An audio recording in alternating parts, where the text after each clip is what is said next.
get ready to dim the lights and lock your doors. Friday Night Frights is here to haunt your weekend.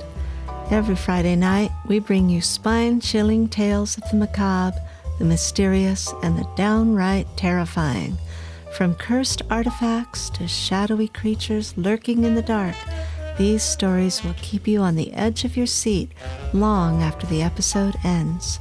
Are you brave enough to listen? Tune in and be sure to subscribe to our channel for more eerie episodes.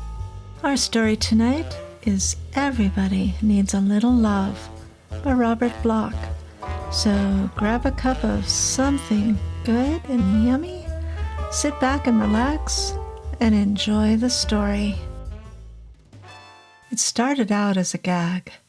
I'm sitting at the bar minding my own business, which was drinking up a storm, when this guy got to talking with me. Curtis, his name was, David Curtis. Big, husky-looking, straight arrow type.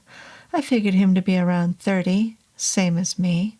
He was belting it pretty good himself, so right off we had something in common. Curtis told me he was an assistant manager of a department store, and since I'm running a video game arcade in the same shopping mall, we were practically neighbors. But talk about coincidence. Turns out he'd just gotten a divorce 3 months ago, exactly like me. Which is why we both ended up in the bar every night after work, at happy hour time. 2 drinks for the price of 1 isn't a bad deal, not if you're trying to cut it with what's left after those monthly alimony payments. "You think you got zapped," Curtis said. "My ex-wife wiped me out. I'm not stuck for alimony, but I lost the house, the furniture, and the car. Then she hits me for the legal fees, and I wind up with 0. "I read ya," I told him. "Gets to the point where you want out so bad you figure it's worth anything. But like the old saying, sometimes the cure is worse than the disease." "Well, this is my cure," Curtis said, finishing his scotch and ordering another round. "Trouble is, it doesn't work." "So why are you here?" I asked. "You ought to try that singles bar down the street. Plenty of action in there." "Not for me." Curtis shook his head. "That's where I met my ex. Last thing I need is a singles bar." "Me neither," I said, "but sometimes it's pretty lonesome just sitting around the apartment watching the late show, and I'm not into cooking or housework." "I can handle that." Curtis rattled his rocks, and the bartender poured a refill. "What gets me is going out. Ever notice what happens when you go to a restaurant by yourself? Even if the joint is empty, they'll always steer you to one of those crummy little deuce tables in back, next to the kitchen or the men's john. The waiter gives you a dirty look because a loner means a smaller tip. And when the crowd starts coming in, you can kiss service goodbye. The waiter forgets about your order, and when it finally comes, everything's cold. Then, after you finish, you sit around till hell freezes, waiting for your check." "Right on," I said. "So maybe you need a change of pace." "Like what?" "Like taking a run up to Vegas some weekend. There's always ads in the paper for bargain rates on airfare and rooms." "Yeah, and every damned one of 'em is for couples." Curtis thumped his glass down on the bar. 2 for 1 on the plane tickets, double occupancy for the rooms." "Well, try an escort service," I told him. "Hire yourself a date. No strings." "Not on my income. And I don't want to spend an evening or a weekend with some yacky broad trying to make small talk. What I need is the silent type." "Maybe you could run an ad for a deaf mute." "Knock it off. This thing really bugs me. I'm tired of being treated like a cross between a leper and the invisible man." "So what's the answer?" I said. "There's got to be a way." "Damn betcha." Curtis stood up fast, which was a pretty good trick, considering the load he was carrying. "Where are you going?" I asked. "Come along and see," he said. 5 minutes later, I'm watching Curtis use his night key to unlock the back door of the department store. 10 minutes later, he has me sneaking around outside a storeroom in the dark, keeping an eye out for the security guard. 15 minutes later, I'm helping Curtis load a window dummy into the back seat of his rental car. Like I said, it started out as a gag. At least, that's what I thought it was when he stole Estelle. That's her name, he told me. Estelle. This was a week later, the night he invited me over to his place for dinner. I stopped by the bar for a few quickies beforehand, and when I got to his apartment, I was feeling no pain. Even so, I started to get uptight the minute I walked in. Seeing the window dummy sitting at the dinette table gave me a jolt, but when he introduced her by name, it really rattled my cage. "Isn't she pretty?" Curtis said. I couldn't fault him on that. The dummy was something special. Blonde wig, baby blue eyes, long lashes, and a face with a kind of a "what are you waiting for" smile. The arms and legs were what you call articulated, and her figure was the kind you see in centerfolds.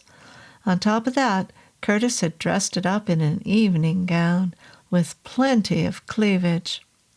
When he noticed me eyeballing the outfit, he went over to the wall closet and slid the door open. Damned if he didn't have the rack full of women's clothes, suits, dresses, sports outfits, even a couple of nighties. "From the store?" I asked. Curtis nodded. "They'll never miss them until inventory, and I got tired of seeing her in the same old thing all the time. Besides, Estelle likes nice clothes." I had to hand it to him, putting me on like this without cracking a smile. "Sit down and keep her company," Curtis said. "I'll have dinner on the table in a minute." I sat down. What the hell else was I going to do? But it gave me an antsy feeling to have a window dummy staring at me across the table in the candlelight. That's right, he'd put candles on the table, and in the shadows you had to look twice to make sure this was only a mannequin, or whatever you call it. Curtis served up a couple of really good steaks and a nice tossed salad. He'd skipped the drinks before dinner routine. Instead, he poured a pretty fair Cabernet with the meal, raising his glass in a toast. "To Estelle," he said. I raised my glass, too, feeling like a wimp, but trying to go along with the gag. "How come she's not drinking?" I asked. "Estelle doesn't drink." He still didn't smile. "That's one of the things I like about her." It was the way he said it that got to me. I had to break up that straight face of his, so I gave him a grin. "I notice she isn't eating very much either." Curtis nodded. "Estelle doesn't believe in stuffing her face. She wants to keep her figure." He was still deadpanning, so I said, "Well, if she doesn't drink and she doesn't eat, what happens when you take her to a restaurant?" "Oh, we only went out once," Curtis told me. Tell the truth, it wasn't the way I expected. They gave us a good table all right, but the waiter kept staring at us, and the other customers started making wise-ass remarks under their breath. So now we eat at home. Estelle doesn't need restaurants. The straighter he played it, the more it burned me, so I gave it another shot. "Then I guess you won't be taking her to Vegas after all?" "Oh, we went there last weekend," Curtis said. "I was right about the plane fare. Not only did I save a bundle, but we got the red carpet treatment. When they saw me carrying Estelle, they must have figured her for an invalid. We got to board first and had our choice of seats up front. The stewardess even brought her a blanket." Curtis was really on a roll now, and all I could do was go with it. "How do you make out with the hotel?" I asked. "Oh, no sweat. Double occupancy rate, just like the ad said, plus complimentary cocktails and $20 in free chips for the casino." I tried one more time. "Did Estelle win any money?" Oh, no, she doesn't gamble. Curtis shook his head. We ended up spending the whole weekend right there in our room, phoning room service for meals and watching closed-circuit TV. Most of the time, we never even got out of bed. That shook me. You were in bed with her? Don't worry, it was king size, plenty of room. And I found out another thing about Estelle. She doesn't snore. I squeezed off another grin. Then what does she do when you go to bed with her? Well, she sleeps, of course. Curtis gave me a double take. Don't go getting any ideas. If I wanted the other thing, I could have picked up one of those inflatable rubber floozies from a sex shop. But there's no hanky-panky with Estelle. She's a real lady. A real lady, I said. Now I've heard everything. Not from her. Curtis nodded at the dummy. Haven't you noticed? I've been doing all the talking, and she hasn't said a word. You don't know how great it is to have someone around who believes in keeping her mouth shut. Sure, I do the cooking and the housework, but it's no more of a hassle than when I was living here alone. You don't feel alone anymore? Is that it? How could I? Now when I come home nights, I've got somebody waiting for me. No nagging, no curlers in the hair, just the way she is now, neat and clean and well-dressed. She even uses that perfume I gave her. Can't you smell it? Damned if he wasn't right. I could smell perfume. I sneaked another peek at Estelle. Sitting in the shadows with the candlelight soft on her hair and face, she almost had me fooled for a minute. Almost, but not quite. Just look at her, Curtis said. She's beautiful. Look at that smile. Now, for the first time, he smiled too, and it was his smile I looked at, not hers. Okay, I said. You win. If you're trying to tell me Estelle is better company than most women, it's no contest. I figured you'd understand. Curtis hadn't changed his expression, but there was something wrong about that smile of his, something that got to me. So I had to say it. I don't want to be a party pooper, but the way you come on, maybe there's such a thing as carrying a gag too far. He wasn't smiling now. Who said anything about a gag? Are you trying to insult Estelle? I'm not trying to insult anybody, I told him. Just remember, she's only a dummy. Dummy? All of a sudden, he was on his feet and coming around the table, waving those big fists of his. You're the one who's a dummy. Get the hell out of here before I... Well, I got out. Before. Then I went over to the bar, had 3 fast doubles, and headed for home to hit the sack. I went out like a light, but it didn't keep the dreams away, and all night long I kept staring at the smiles, the smile on his face and the smile on the dummy's, and I don't know which one spooked me the most. Come to think of it, they both looked the same. That night was the last night I went to the bar for a long time. I didn't want to run into Curtis there, but I was still seeing him in those dreams. I did my drinking at home now, but the dreams kept coming, and it loused me up at work when I was hungover. Pretty soon I started pouring a shot at breakfast instead of orange juice.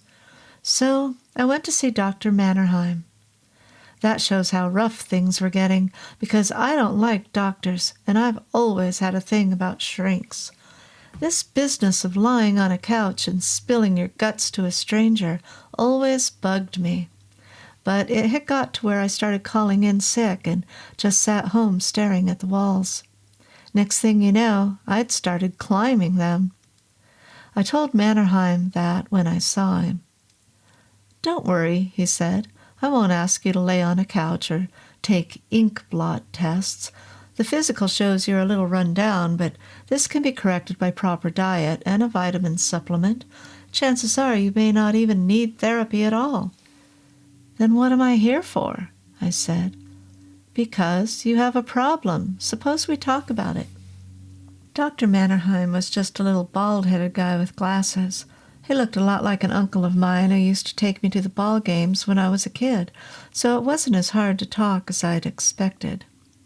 I filled him in on my setup, the divorce and all, and he picked up on it right away. Said it was going to be a common thing nowadays with so many couples splitting. There's always a hassle working out a new lifestyle afterwards, and sometimes a kind of guilty feeling. You keep wondering if it was your fault or that maybe something's wrong with you. We got into the sex bit and the drinking, and then he asked me about my dreams. That's when I told him about Curtis. Before I knew it, I'd laid out the whole thing. Getting smashed in the bar, stealing the dummy, going to Curtis's place for dinner, and what happened there. "Just exactly what did happen," Mannerheim said. "You say you had a few drinks before you went to his apartment, maybe 3 or 4, and you drank wine with your dinner." "Well, I wasn't bombed, if that's what you mean." "But your perceptions were dulled," he told me. "Perhaps he intended to put you on for a few laughs, but when he saw your condition, he got carried away." "If you'd seen the way he looked when he told me to get out, you'd know it wasn't a gag," I said. "This guy is a nutcase." Something else hit me all of a sudden, and I sat up straight in my chair. "I remember a movie I saw once. There's this ventriloquist who gets to thinking his dummy is alive. Pretty soon he starts talking to it, then he gets jealous of it, and next thing you know—" Mannerheim held up his hand. "Spare me the details. There must be a dozen films like that. But in all my years of practice, I've never read, let alone run across, a single case where such a situation actually existed. It all goes back to the old Greek legend about Pygmalion, the sculptor who made a statue of a beautiful woman that came to life. But you've got to face facts." He ticked them off on his fingers. "Your friend Curtis has a mannequin, not a ventriloquist dummy. He doesn't try to create the illusion that it speaks or use his hand to make it move. And he didn't create the figure. He's not a sculptor. So what does that leave us with?" "Well, just one thing," I said. "He's treating this dummy like a real person." Mannerheim shook his head. "A man who's capable of carrying a window dummy into a restaurant and a hotel, or who claims to have done so in order to impress you, may still just have taken advantage of your condition to play out an elaborate practical joke." "Wrong." I stood up. "I tell you, he believes the dummy is alive." "Maybe, and maybe not. It isn't important." Mannerheim took off his glasses and stared at me. "What's important is that you believe the dummy is alive." That hit me like a sock in the gut. I had to sit down again and catch my breath before I could answer him. "You're right," I said. "That's why I really wanted out of there. That's why I keep having those damned dreams. That's why there's a drinking problem. Maybe I was juiced up when I saw her. Maybe Curtis hypnotized me. How the hell do I know? But whatever happened or didn't happen, it worked, and I've been running scared ever since." "Then stop running." Dr. Mannerheim put his glasses on again. "The only way to fight fear is to face it." "You mean go back there?" He nodded at me. "If you want to get rid of the dreams, get rid of the dependency on alcohol. The first step is to separate fantasy from reality. Go to Curtis and go sober. Examine the actual circumstances with a clear head. I'm satisfied that you'll see things differently. Then, if you still think you need further help, get in touch." We both stood up, and Dr. Mannerheim walked me to the door. "Have a good day," he said. I didn't. It took all that weekend just to go over what he'd said, and another 2 days before I could buy his advice. But it made sense. Maybe Curtis had been setting me up like the shrink said. If not, then he was definitely a flake. But one way or another, I had to find out. So Wednesday night, I went up to his apartment. I wasn't on the sauce, and I didn't call Curtis in advance. That way, if he didn't know I was coming, he wouldn't plan on pulling another rib, if it was a rib. It must have been close to 9 o'clock when I walked down the hall and knocked on his door. There was no answer.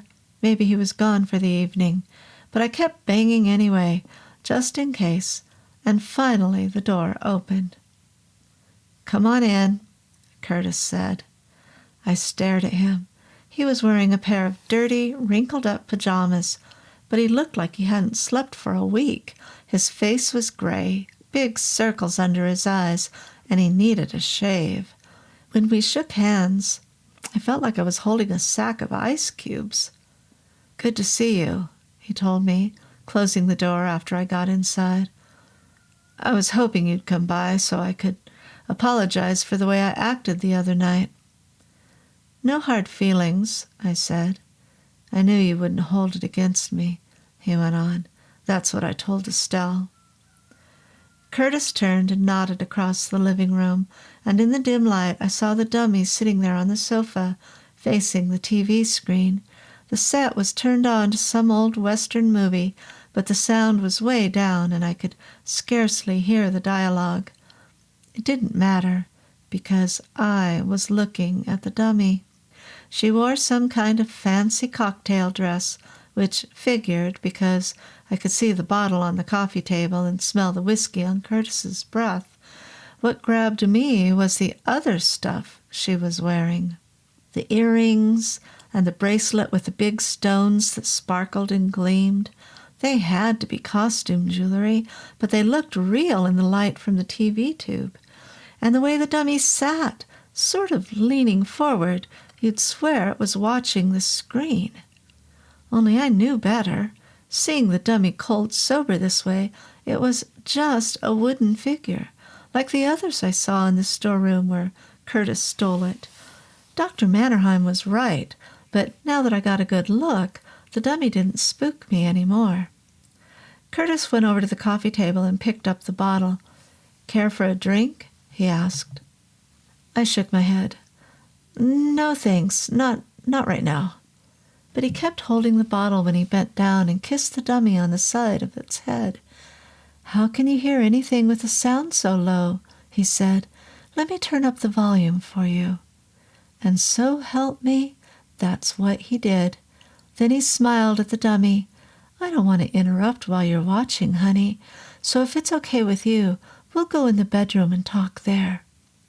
He moved back across the living room and started down the hall. I followed him into the bedroom at the far end, and he closed the door. It shut off the sound from the TV set, but now I heard another noise, a kind of chirping. Looking over at the far corner, I saw the bird cage on a stand, with a canary hopping around inside. "Estelle likes canaries," Curtis said. "Same as my ex. She always had a thing for pets." He tilted the bottle. I just stood there, staring at the room. It was a real disaster area. Bed not made, heaped up clothes lying on the floor, empty fifths and glasses everywhere. The place smelled like a zoo. The bottle stopped gurgling, and then I heard the whisper, "Thank God you came." I glanced up at Curtis. He wasn't smiling now. "You've got to help me," he said. "What's the problem?" I asked. "Keep your voice down," he whispered. "I don't want her to hear us." "Oh, don't start that again," I told him. "I only stopped in because I figured you'd be straightened out by now." "How can I? She doesn't let me out of her sight for a minute. The last time I got away from here was 3 days ago, when I turned in the rental car and bought her that damn Mercedes." That threw me. "Mercedes? You're putting me on." Curtis shook his head. It's downstairs in the garage right now. Brand new 280 SL. Hasn't been driven since I brought it home. Estelle doesn't like me to go out alone, and she doesn't want me to go out either. I keep hoping she'll change her mind because I'm sick of being cooped up here, eating those frozen TV dinners. You'd think she'd at least go for a drive with me after getting her the car and all. I thought you told me you were broke, I said. Where'd you get the money from Mercedes? He wouldn't look at me. Never mind, that's my business. What about your business? I asked. How come you haven't been showing up at work? I quit my job, he whispered. Estelle told me to. Told you? Come on, make sense, man. Window dummies don't talk. He gave me a glassy-eyed stare. Who said anything about window dummies? Don't you remember how it was the night we got her? How she was standing there in the storage room waiting for me? The others were dummies all right, I know that. But Estelle knew I was coming, so she just stood there pretending to be like all the rest because she didn't want you to catch on. She fooled you, right? I'm the only one who knew Estelle was different. There were all kinds of dummies there, some real beauties, too, but the minute I laid eyes on her, I knew she was the one. And it was great, those first few days with her. You saw for yourself how well we were getting along. It wasn't until afterwards that everything went wrong, when she started telling me about all the stuff she wanted, giving me orders, making me do crazy things. Look, I said, if there's anything crazy going on around here, you're the one who's responsible, and you better get your act together and put a stop to it right now. Maybe you can't do it alone, the shape you're in, but I've got a friend, a doctor. A doctor? You think I'm wacko? Is that it? He started shaking all over, and there was a funny look in his eyes. Here, I thought you'd help me. You were my last hope. I want to help, I told him. That's why I came. First off, let's try to clean this place up. Then you're going to bed. Get a good night's rest. What about Estelle? He whispered. Leave that to me. When you wake up tomorrow, I promise the dummy'll be gone. That's when he threw the bottle at my head. I was still shaking the next afternoon when I got to Dr. Mannerheim's office and told him what happened. It missed me by inches, I said, but it sure gave me one hell of a scare. I ran down the hall to the living room. That damn dummy was still sitting in front of the TV like it was listening to the program, and scared me too, all over again. I kept right on running until I got home. That's when I called your answering service. Mannerheim nodded at me. Sorry it took so long to get back to you. I had some unexpected business. Look, Doc, I said, I've been thinking. Curtis wasn't really trying to hurt me. That poor guy's so uptight, he doesn't realize what he's doing anymore. Maybe I should have stuck around, tried to calm him down. You did the right thing. Mannerheim took off his glasses and polished them with his handkerchief. Curtis is definitely psychotic and very probably dangerous. That shook me. But when I came here last week, you said he was harmless. Dr. Mannerheim put his glasses on. I know, but since then I've found out a few things. Like what? Your friend Curtis lied when he told you he quit his job. He didn't quit. He was fired. How do you know that? I heard about it the day after I saw you, when his boss called me in. I was asked to run a series of tests on key personnel as part of a security investigation. It seems that daily bank deposits for the store show a $50,000 loss in the cash flow. Somebody juggled the books. The Mercedes, I said. So that's where he got the money. Well, we can't be sure just yet, but polygraph tests definitely rule out other employees who had access to the records. We do know where he bought the car. The dealer only got a down payment, so the rest of the cash, around $40,000, is still unaccounted for. Then it's all a scam, right, Doc? What he really means to do is take the cash and split out. He was running a number on me about the dummy, trying to make me think he's bananas, so I wouldn't tumble to what he's really up to. I'm afraid it isn't that simple. Mannerheim got up and started pacing the floor. I've been doing some rethinking about Curtis and his hallucination that the dummy is alive. That canary you mentioned, a pity he didn't get it before he stole the mannequin. What are you driving at? Well, there are a lot of lonely people in this world, people who aren't necessarily lonely by choice. Some are elderly, some have lost all close relatives through death, some suffer an aftershock following divorce, but all of them have one thing in common, the need for love. Not physical love, necessarily, but what goes with it. The companionship, attention, a feeling of mutual affection. That's why so many of them turn to keeping pets. I'm sure you've seen examples.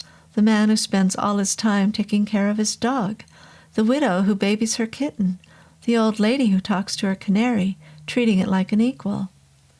I nodded. The way Curtis treats the dummy? Mannerheim settled down in his chair again. Usually they don't go that far, but in extreme cases, the pretense gets out of hand. They're not only talking to their pets, they interpret each growl or purr or chirp as a reply. It's called personification. But these pet owners, they're harmless, aren't they? So why do you say Curtis might be dangerous? Dr. Mannerheim leaned forward in his chair. After talking to the people at the store, I did a little further investigation on my own. This morning, I went down to the courthouse and checked the files. Curtis told you he got a divorce here in town 3 months ago, but there's no record of his proceedings, and I found out he was lying to you about other things. He was married, all right. He did own a house and furniture and a car, but there's nothing to show he ever turned anything over to his wife. Chances are he sold his belongings to pay off gambling debts. We know he did some heavy betting at the track. We? I said. You and who else? The sheriff's department. They're the ones who told me about his wife's disappearance 3 months ago. You mean she ran out on him? Well, that's what he said after neighbors noticed she was missing, and they called him in the morning. He told them downtown that he'd come home from work one night and his wife was gone, bag and baggage. No explanation, no note, nothing. He denied they'd quarreled, said he'd been too ashamed to report her absence, and had kept hoping she'd come back, or at least get in touch with him. Did they buy his story? Mannerheim shrugged. Women do leave their husbands for a variety of reasons, and there was nothing to show Curtis wasn't telling the truth. They put out an all points on his wife and kept the file open, but so far no new information has turned up. Not until this embezzlement matter and your testimony. I didn't mention that this morning, but I have another appointment this evening, and I'll tell them then. I think they'll take action once they hear your evidence. Wait a minute, I said. I haven't given you any evidence. I think you have. Mannerheim stared at me. According to the neighbors, Curtis was married to a tall blonde with blue eyes, just like the window dummy you saw, and his wife's name was Estelle. It was almost dark by the time I got to the bar. The happy hour had started, but I wasn't happy. All I wanted was a drink, a couple of drinks, enough to make me forget the whole thing. Only it didn't work out that way. I kept thinking about what Mannerheim told me, about Curtis and the mess he was in. The guy was definitely psyched out, no doubt about that. He'd ripped off his boss, lost his job, screwed up his life. But maybe it wasn't his fault. I knew what he'd gone through because I'd been there myself. Getting hit with a divorce was bad enough to make me slip my gears, and for him it must have been 10 times worse.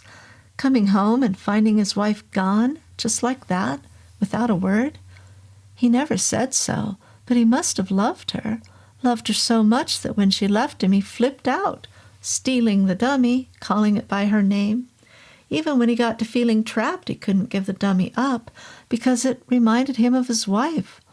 All this was pretty far out, but I could understand. Like Mannerheim said, everybody needs a little love. If anyone was to blame, it was that wife of his. Maybe she split because she was cheating on him, the way mine did. The only difference is that I could handle it and he cracked up. Now, he'd either be tossed in the slammer or get put away in a puzzle factory, and all because of love. His scuzzy wife got away free, and he got dumped on. After Mannerheim talked to the law, they'd probably come and pick him up tonight, poor guy. He didn't have a chance, unless I gave it to him. I ordered up another drink and thought about that. Sure, if I tipped him off and told him to run, it could get me into a bind. But who would know? The thing of it was, I could understand Curtis, even put myself in his place. Both of us had the same raw deal, but I had lucked out, and he couldn't take it. Maybe I owed him something, at least a lousy phone call. So I went over to the payphone at the end of the bar. This big fat broad was using the phone, probably somebody's cheating wife handing her husband a line about why she wasn't home. When I came up, she gave me a dirty look and kept right on yapping. It was getting on towards 8 o'clock now. I didn't know when Dr. Mannerheim's appointment was set with the sheriff's department, but there wouldn't be much time left, and Curtis's apartment was only 3 blocks away. I made it in 5 minutes, walking fast, so fast that I didn't even look around when I crossed in front of the entrance to the building's underground parking place. If I hadn't heard the horn, I'd have been a goner. As it was, there was just about 2 seconds for me to jump back when the big blue car came tearing up the ramp and wheeled into the street. Just 2 seconds to get out of the way, look up, and see the Mercedes take off. Then I took off too, running into the building and down the hall. The only break I got was finding Curtis's apartment door wide open. He was gone. I already knew that. But all I wanted now was to use the phone. I called the sheriff's office, and Dr. Mannerheim was there. I told him where I was and about seeing the car take off, and after that, things happened fast. In a couple of minutes, a full squad of deputies wheeled in. They went through the place and came up with zilch. No Curtis, no Estelle. Even the dummy's clothes were missing. And if he had 40 grand or so stashed away, that was gone too. All they found was a rip in a sofa cushion where he could have hid the loot. But another squad had better luck, if you can call it that. They located the blue Mercedes in an old gravel pit off the highway about 5 miles out of town. Curtis was lying on the ground next to it, stone cold dead, with a big butcher knife stuck between his shoulder blades. The dummy was there too, lying a few feet away. The missing money was in Curtis's wallet, all big bills, and the dummy's wardrobe was in the rear seat, along with Curtis's luggage, like he'd planned to get out of town for good. Dr. Mannerheim was with the squad out there, and he was the one who suggested digging into the pit. It sounded wild, but he kept after them until they moved a lot of gravel. His hunch paid off, because about 6 feet down they hit pay dirt. It was a woman's body, or what was left of it after 3 months in the ground. The coroner's office had a hell of a time making an ID, but it did turn out to be Curtis's wife, of course, and there were about 20 stab wounds on her, all made with a butcher knife like the one that killed Curtis. Funny thing, they couldn't get any prints off the handle, but there were a lot of funny things about the whole business. Dr. Mannerheim figured Curtis killed his wife and buried her in the pit, and what set him over the edge was guilt feelings. So he stole the dummy and tried to pretend it was his wife, calling her Estelle, buying all those things for her, He was trying to make up for what he'd done, and finally he got to the point where he really thought she was alive. Maybe that makes sense, but it still doesn't explain how Curtis was killed, or why. I could ask some other questions, too. If you really believe something with all your heart and soul, how long does it take before it comes true? And how long does a murder victim lie in her grave, plotting to get even? But I'm not going to say anything. If I told them my reasons, they'd say I was crazy, too. All I know is that when the Mercedes came roaring out of the underground garage, I had only 2 seconds to get out of the way. But it was long enough for me to get a good look, long enough for me to swear I saw Curtis and the dummy together in the front seat.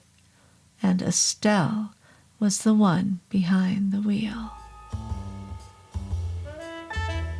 Thank you for listening to this week's story, and I hope you'll join us next week for another fun tale on Friday Night Frights with your host, Ginger Winters. And until then, have a great week, everyone.